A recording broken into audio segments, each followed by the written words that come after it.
Hello, Lucas Nation fans. Welcome back to another exciting show. This is the Lucas Chat Podcast season finale. Hopefully, you guys are ready for another exciting podcast today, but I'm not flying solo with this podcast. I have a special guest here. Please welcome Tairus. Yo, Lucas Nation fans and Lester Nation fans. It is I, Tairus Lester. Welcome back to another season finale of Lucas Chat Podcast. I can't wait to be on the show with Kennedy and we talk about this great topic here this weekend for our season finale. So yes, we have Tairus in the building, K.L.P Entertainment Studios here. Now, before we get on with this, we have a lot of good things to sort of announce today, and I guess I'll just go ahead and say it, Tairus. Please check out Millionaire Listing. Again, that's Millionaire Listing from K.L.P Entertainment. Both me and Tairus is both in the show. We're playing two unique characters. Please check us out if you have not seen it already. Also, please be sure to check out the weekend vlog this coming weekend. It'll be after Thanksgiving, so I have a lot of things to talk about and a lot of things that's going on. And as we gear up for our next seasons for January of 2017, of course, Lucas Chat Podcast, the new season 6 will be premiered in January 2017. So we cannot wait for that next season, and it's just going to be extremely exciting for all of the Lucas Nation fans out there. Tairus, we're going to go ahead and talk about this topic today for the season finale. Hopefully the Lucas and Lester Nations enjoy this podcast. We're here to talk about the newest form of the Nintendo Switch. Yes, indeed, Kennedy. Now, after when I was seeing the trailer, this was sort of a surprise trailer. I think you mentioned it on the latest weekend vlog. This was a complete surprise with me. I did not expect it to be announced. I thought the Nintendo NX was going to be released this month, but they completely switched upon us, and I think you made that a little joke pun in your show, but it's called the Nintendo Switch, and I look very forward to this console. Now, the Switch from Nintendo combines the modified of the handheld with the power of a home gaming system to enable new video game play styles. It will be available in March of 2017. Now, this really helps. It really gets Nintendo fans out there excited for this console. I'm very excited about the games that's coming out. I look very forward to the new Zelda game that's coming out for Nintendo Switch. I think that's going to be a really good thing. I did see in the trailer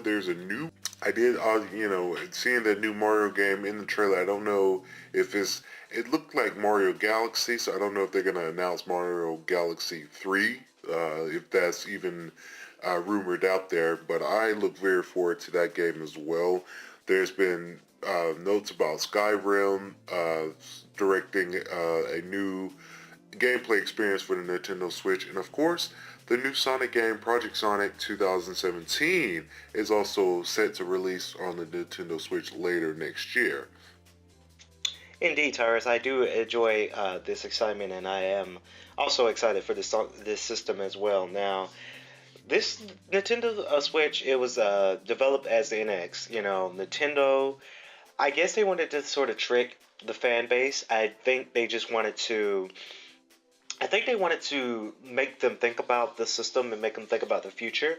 I really do think this could, and I do mean this, Lucas Nation, I do mean this, as right now, but I don't know how the system's going to develop later in 2017, but I think it could be our third competitor for the next-gen gaming wars. Now, a lot of people do not understand the gaming war. People don't really want to acknowledge it.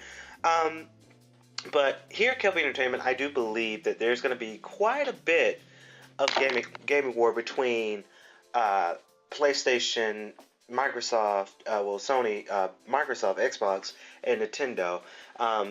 We have Xbox One, PlayStation 4 Day 1 editions. Now we have in PlayStation Pro versus Xbox One Slim. So I think Nintendo also wants to come into this gaming war for another next gen type of thing. Now, will this beat Sony and Microsoft? I don't know. I don't know what they're planning on doing with that. I'm not really too sure on how Nintendo Switch is going to develop into the next gen console to even be a competitor. But I do believe that this system might be great. I don't think they're going to market it for a lot of pricing. I believe it's going to be cheaper than the PlayStation Pro. I did mention this on the weekend vlog this coming weekend that they marketed PlayStation Pro as to be a very expensive purchase, and also with their PlayStation VR. I just never really thought PlayStation would. They make a great console, but their consoles are just too expensive. That's why, and I did say in the show that Xbox is winning this war because of the cheaper price. Um, Again, I just don't, I don't really know um, what Nintendo Switch is going to do. Now, the Switch as a main unit is shaped like a tablet.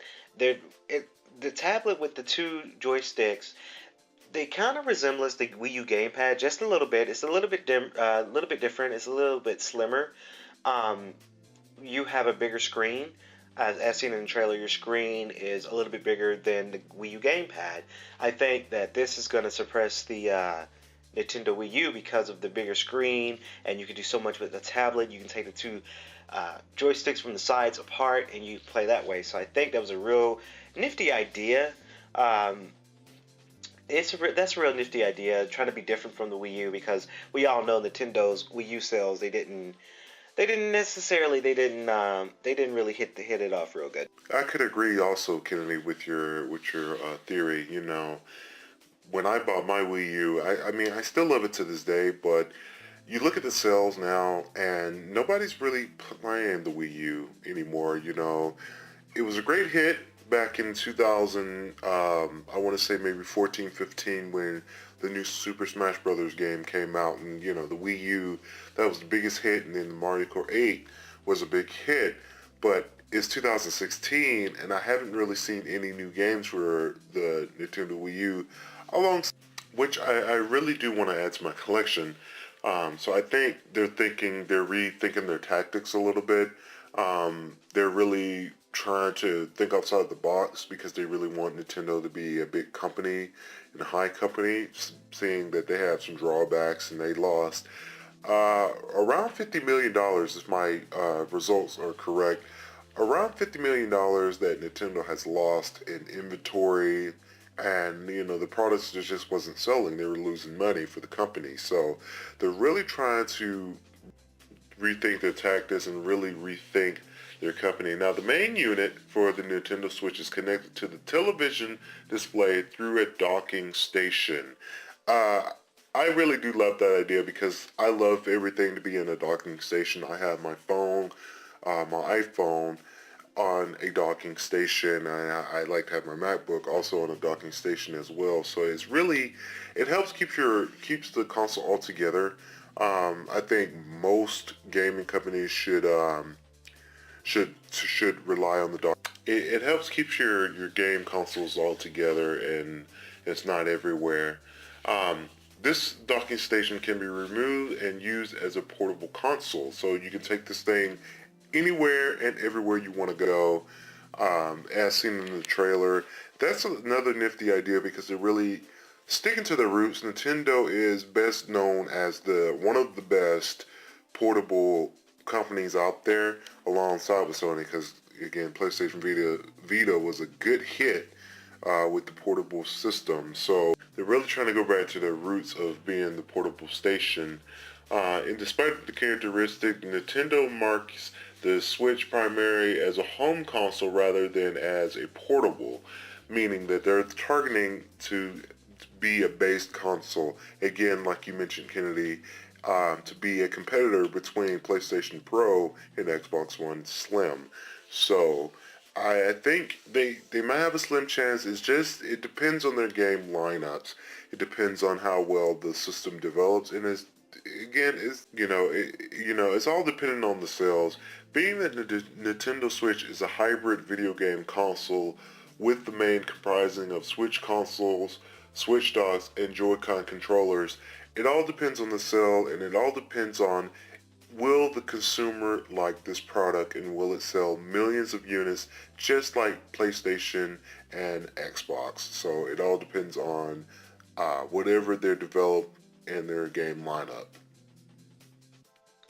Yeah, and I really do think Nintendo Switch could be a really good console. Now we have a whole bunch of publishers already in development with their games. We have uh, publishers and companies like Activision, Capcom, Epic Games, Electronic Arts, EA for short. We got Sega, of course, Sega. Now, Sega is one of the things I'm ready for because the new Sonic game's coming out in 2017. I want to see what they do.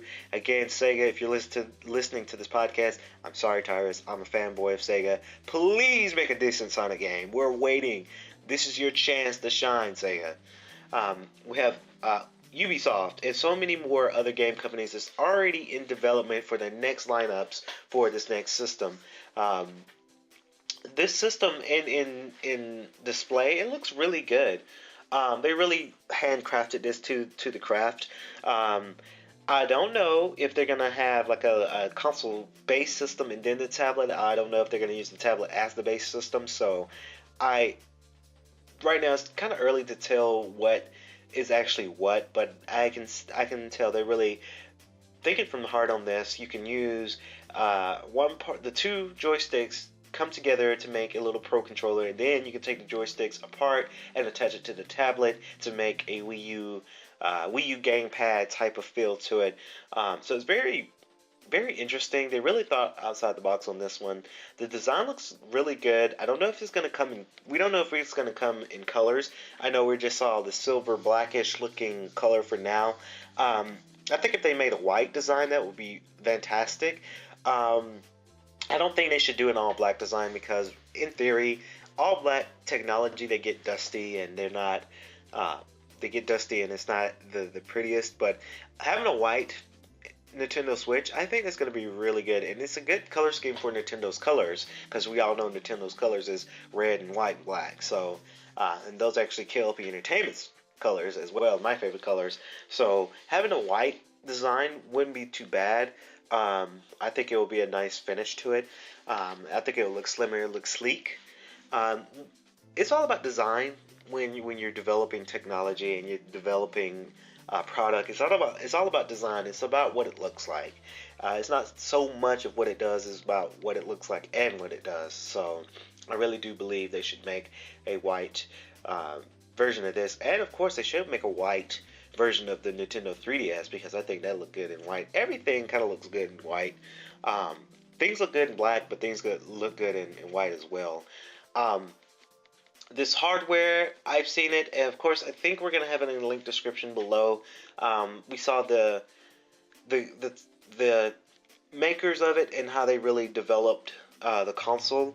It's a lot of work that goes in there. There's a whole bunch of 3D printing, and I bet that costs boatloads of money because of the 3D printing um, as well.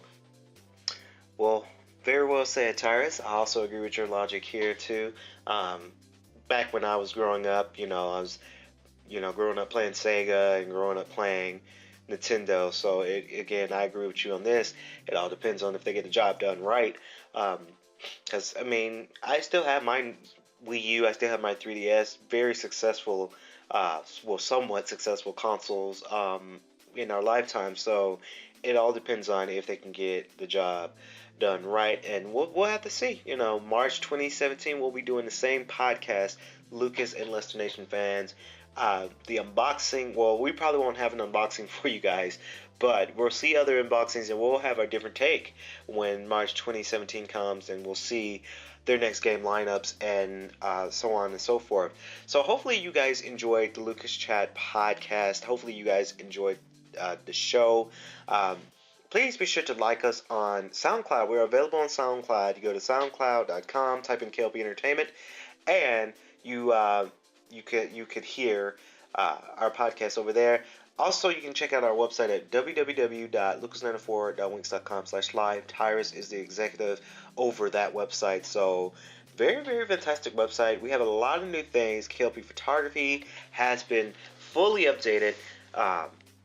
To new specs, so I can't wait for. Hopefully, you guys are going to go see that console.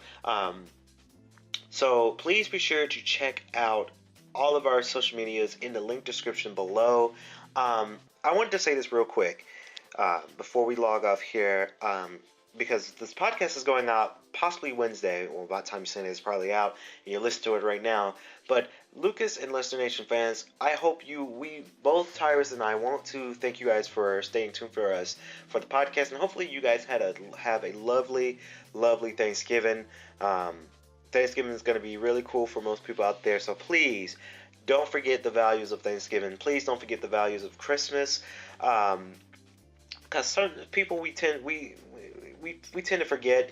I read the news today that Black Friday starts on Thanksgiving at 6 o'clock, and it's like, wow, people are going out to go shop for Christmas and not spending the whole evening on Thanksgiving. So please don't forget the real true meaning of Thanksgiving and Christmas. Now I know it's Christmas time, you want to get your shopping done, but please do not go stress yourself over this, because in the end it's all about family. It's all about staying together for the holidays. Now we hope you guys have a fantastic holiday season.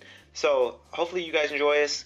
We'll see you guys March 2017, not March, I'm sorry, January 2017 for the Lucas Chat Podcast, Season 6, season premiere. As right now, I'm Kennedy Lucas, Tairus is over here. See you next season.